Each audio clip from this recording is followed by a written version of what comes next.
ওয়ালিমান খাফা মাকাম রাব্বিহি জান্নাতান। আল্লাহ পাক রব্বুল আলামিন বলেন, যে ব্যক্তি আমি আল্লাহকে ভয় করবে, যে আমি আল্লাহকে ভয় করবে, আমি আল্লাহ পাক রব্বুল আলামিন তাকে একটি জান্নাত এমন নয়, যে ব্যক্তি আমি আল্লাহকে ভয় করবে, আমি আল্লাহ পাক রব্বুল আলামিন তাকে দুইটি জান্নাত দান করব।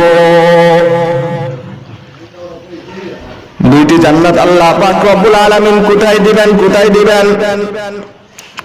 মোল্লা আলী কারি রাহিমাহুল্লাহ বলেন, একটি জান্নাত আল্লাহ পাক রব্বুল আলামিন আপনাকে আমাকে দুনিয়াতে দান করবেন, আর একটি জান্নাত কিয়ামতের দিন আল্লাহ পাক রব্বুল আলামিন মৃত্যুর পর আখিরাতের জগতে আল্লাহ পাক রব্বুল আলামিন আরেকটি জান্নাত আপনাকে আমাকে দান করবেন।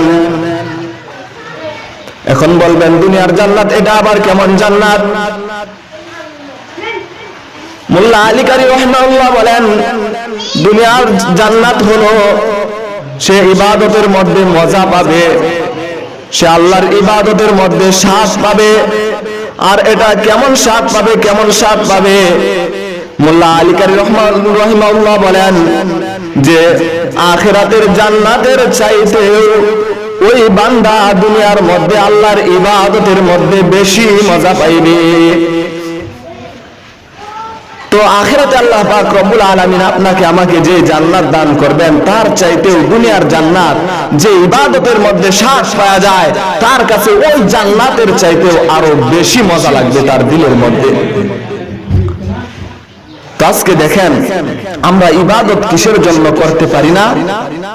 কিসের জন্য ইবাদত করতে পারি না? ইবাদতের মধ্যে মজা নাই। মজা নাই এই কথা বললে ভুল। মজা আমরা পাই না। কেন পাই না? আল্লাহর ভয় আমাদের অন্তরের মধ্যে নাই, যার কারণে আমাদের নফস হয়ে গেছে শক্তিশালী আর কলব হয়ে গেছে দুর্বল। এই জন্য ইবাদত করে মজা পাই না। আর ইবাদতের মজা কেমন? কেমন মজা? কাল কিয়ামতের ময়দানে আল্লাহ পাক রব্বুল আলামিন আমাকে আপনাকে যে জান্নাত দান করবেন, তার চাইতেও বেশি মজা দুনিয়ার জান্নাতের মধ্যে, ইবাদতের মধ্যে। তো মজা পাইছেন কারা? সাহাবায়ে কেরাম মজা পাইছেন। নবী আলাইহিস সালামগণ আল্লাহর ইবাদতের মধ্যে মজা পাইছেন। তাবিঈগণ ইবাদতের মধ্যে মজা পাইছেন। এজন্যই তো হযরত হাসান বসরি রাহমাতুল্লাহি আলাইহি বলেন, আল্লাহ পাক রব্বুল আলামিন যদি আমাকে এমন সুযোগ দিতেন, আল্লাহ পাক রব্বুল আলামিন যদি আমাকে বলতেন, ও হাসান, তুমি যদি এই কাজটা করো, আমি আল্লাহ পাক রব্বুল আলামিন তোমাকে 2 রাকাত নামাজ আদায় করার তৌফিক দান করব। ও হাসান, আর তুমি যদি ওই কাজটা করো, আমি আল্লাহ পাক রব্বুল আলামিন তোমাকে একটি জান্নাত দান করব। হযরত হাসান বসরি রাহমাতুল্লাহি আলাইহি বলেন, আমি ওই কাজটাই করতাম যে কাজ করলে আল্লাহ পাক রব্বুল আলামিন আমাকে 2 রাকাত নামাজ আদায় করার তৌফিক দিতেন। সাথী সঙ্গীরা বলে, ও হাসান, এটা আবার কেমন কথা? বুঝলাম না। মানুষ তো জানি জান্নাত চায়, সকলেই জান্নাত চায়, জাহান্নাম থেকে সকলেই মুক্তি চায়, বাঁচতে চায়।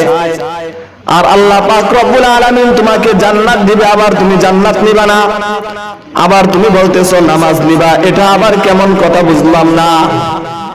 হযরত হাসান বসরি রাহমাতুল্লাহি আলাইহি বলেন, তোমরা বুঝবা না, আমি তো নামাজ নিব, এই জন্যই নামাজ হলো আমি আল্লাহর জন্য আদায় করব। জান্নাত হলো আমার, আর নামাজ হলো মাওলার। নামাজ হলো আল্লাহর, জান্নাত হলো আমার। আমিও তো সৃষ্ট জীব, আল্লাহ পাক রব্বুল আলামিন আমাকেও সৃষ্টি করেছেন। আমিও মাখলুক, জান্নাতও মাখলুক, জান্নাতকেও আল্লাহ পাক রব্বুল আলামিন সৃষ্টি করেছেন। কিন্তু নামাজ তো হলো আমার মাওলার, এই জন্য আমি নামাজকেই নিব। আর হযরত হাসান বসরি রাহমাতুল্লাহি আলাইহি তাদের মেজাজ কেমন ছিল, তাদের বুঝ শক্তি কেমন ছিল, কিসের জন্য নামাজ নিয়েছে? আমরাও তো আমাদের মাথার মধ্যে ভালোভাবে বুঝে আসে না যে নামাজ তো আল্লাহর, কিন্তু জান্নাত নিলে তো জান্নাতের মধ্যে আরো ভোগ বিলাস বেশি পাইতো। নামাজের মধ্যে কিসের জন্য এত মজা পাইলো আর কিসের জন্য? আল্লাহর ইবাদতটাকে, নামাজকে গ্রহণ করলো, নিজেরটাকে গ্রহণ করলো না। তারা তো এই জন্যই গ্রহণ করেছে যে আল্লাহ যদি আমার হয়ে যায়, গোটা দুনিয়া, গোটা জান্নাত, যত জান্নাত আছে, আসমান জমিন যা কিছু আছে, সব কিছুই তো আমার হয়ে যাবে।